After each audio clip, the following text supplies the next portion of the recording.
If it is Wednesday at 3 o'clock Eastern Time, that can mean just one thing. It is time for the goRIA live stream. I'm Chuck Vela, and with me, as you can see, we have Dan Galli.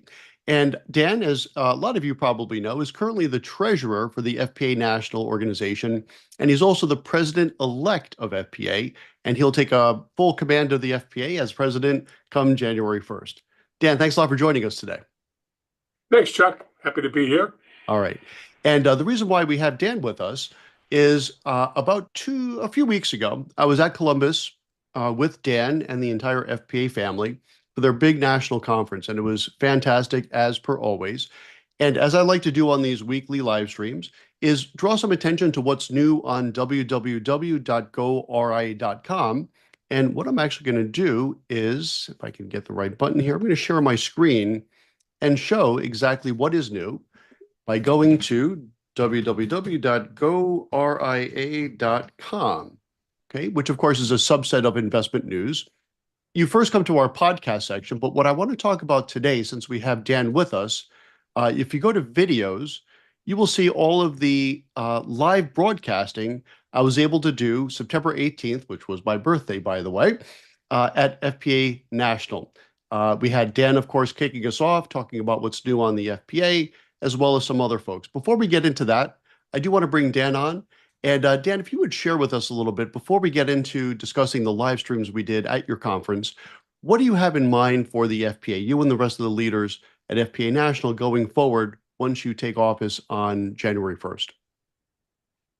Chuck. Right now, I serve as treasurer. In January, I'll become president-elect, and I won't become president till the year after that. Okay, thank you. But it's a very interesting continuum over those years when you sort of move up to that level. So to your question, the FPA is really, I see the FPA as the organization that represents the financial planners in the United States. We are a membership organization. Our job at National is to support our members, and in light of that, to also support the financial planning profession. It's something we take seriously. We put a lot of effort into it. All of our goals are really aimed at enhancing the profession and enhancing our membership and helping them do the great things that they do through their practices and bringing financial planning to their clients.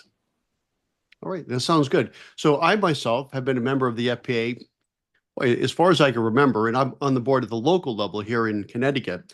And Dan, you and I had the chance to really chat quite a bit at the conference, in addition to recording some content together.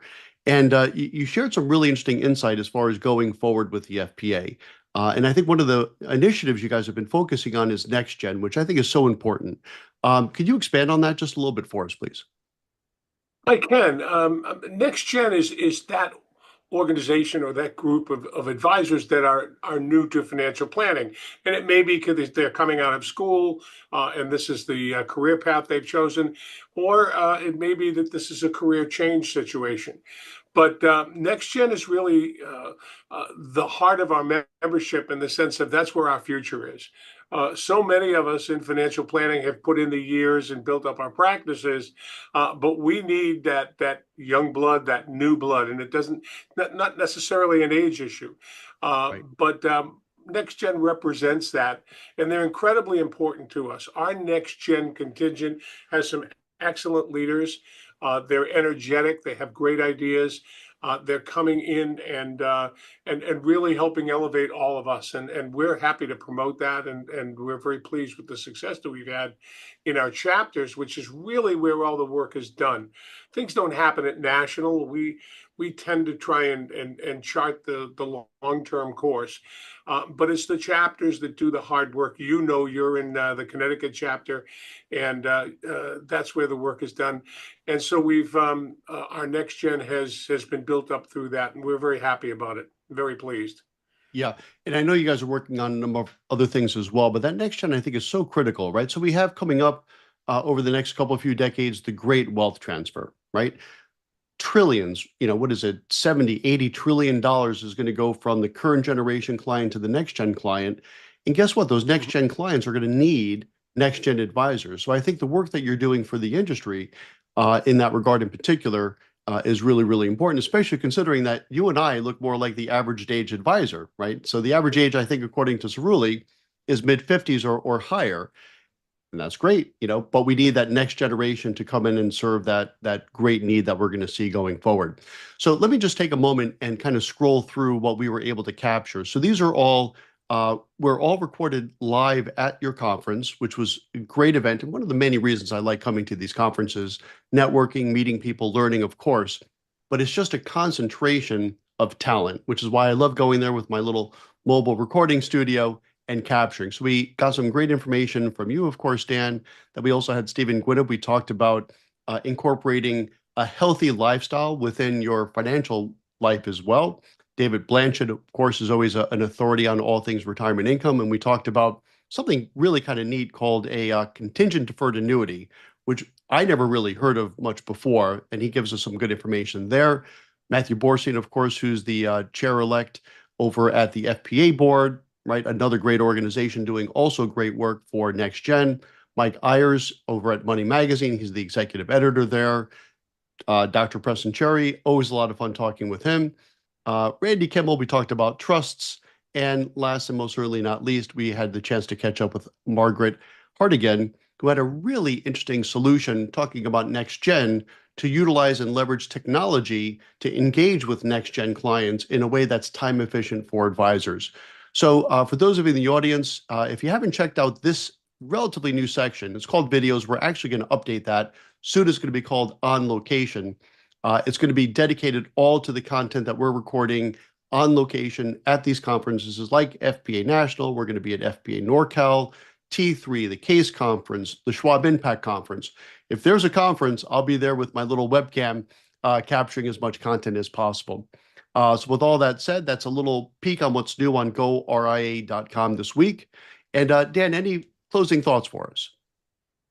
Well, it was great what you've done coming to conference in Columbus. I've been to a lot of conferences over the years. I thought Columbus was really an outstanding FPA conference this year, and I think you put your finger right on the important part of it, which is it was just a confluence of exciting people, the networking opportunities, the conversations that were had in the hallways or over lunch or by the vendor tables.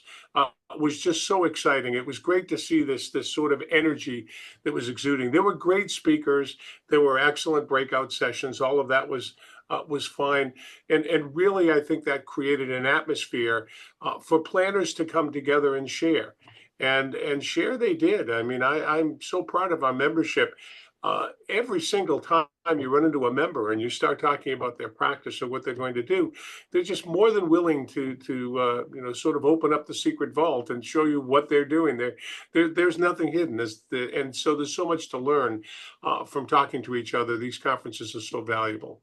So, and I was pleased that you were able to record those interviews because it gives us an opportunity to talk to people we may not have caught up with. I've watched a few of them myself for that reason. Absolutely. Yeah. They're great to watch, but nothing really replaces being there in person. And one thing I just want to re-highlight what you just said, Dan, and I think you encapsulated it perfectly. These conferences are great because you have just a concentration of highly sought after talent that you have the chance to not only hear, but also interact with. But to your point, that's fantastic. Absolutely. But what I get a ton out of is between those presentations, in the hallways, at the happy hours, at lunch, interacting with other advisors. And I say this all the time, and it's so, so true. You go to these conferences and you think people are going to be so guarded with their best ideas.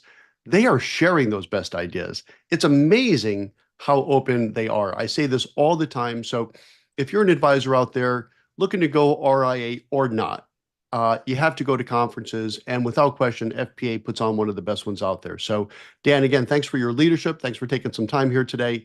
And I'm looking forward to seeing what you have in store for next year.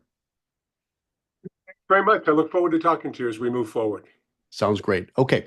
So on behalf of goRIA Fueled by Investment News, I'm Chuck Vela, and I'll see you next Wednesday with some more highlights on what's new on goRIA.com. Thanks for joining us. Take care. Thanks.